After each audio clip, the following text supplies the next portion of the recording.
দাবিসমূহ বাস্তবায়ন করতে আমাদের সাধারণ শিক্ষার্থী মঞ্চের 9 দফা দাবি উপস্থাপন করছে। 1.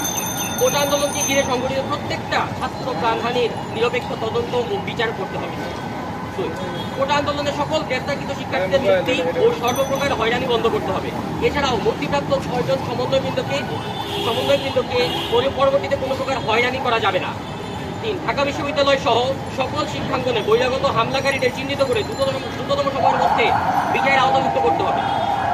সকল শিক্ষা প্রতিষ্ঠানে হামলাকারীদের মধ্যে বিশ্ববিদ্যালয়ের অন্তর্ভুক্ত শিক্ষার্থী যারা জড়িত তাদের বিরুদ্ধে প্রাতিষ্ঠানিক ব্যবস্থা গ্রহণ করে দ্রুততম সময়ে বাস্তবায়ন নিশ্চিত করতে হবে।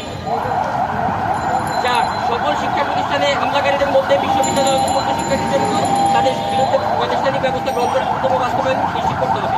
5.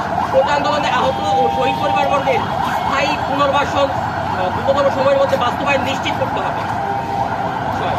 শিক্ষাবান্ধব পরিবেশ নিশ্চিত করে দ্রুততম সময়ের মধ্যে ঢাকা বিশ্ববিদ্যালয় সহ সকল বিশ্ববিদ্যালয় প্রতিষ্ঠানসমূহ খুলে দিতে হবে এবং বিশ্ববিদ্যালয়ের আবাসিক হলসমূহ বৈধ সিট নিশ্চিত করবে হল প্রশাসনকে যথাযথ ব্যবস্থা নিশ্চিত করতে হবে।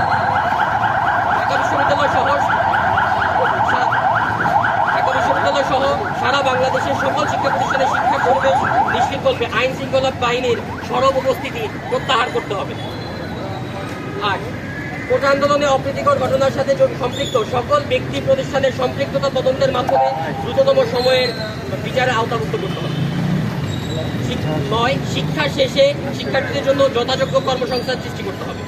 এই 9 দফা দাবি নিয়ে আমরা সাধারণ শিক্ষার্থী মঞ্চ আজকে মৌন কর্মসূচি সাধারণ শিক্ষার্থীদের মৌন অবস্থান কর্মসূচি পালন করছি। ধন্যবাদ।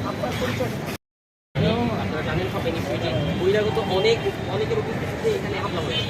সেই বহিরাগতরা কারা, তাদের বিচার নিশ্চিত, তাদের বিরুদ্ধে বিচার নিশ্চিত এদের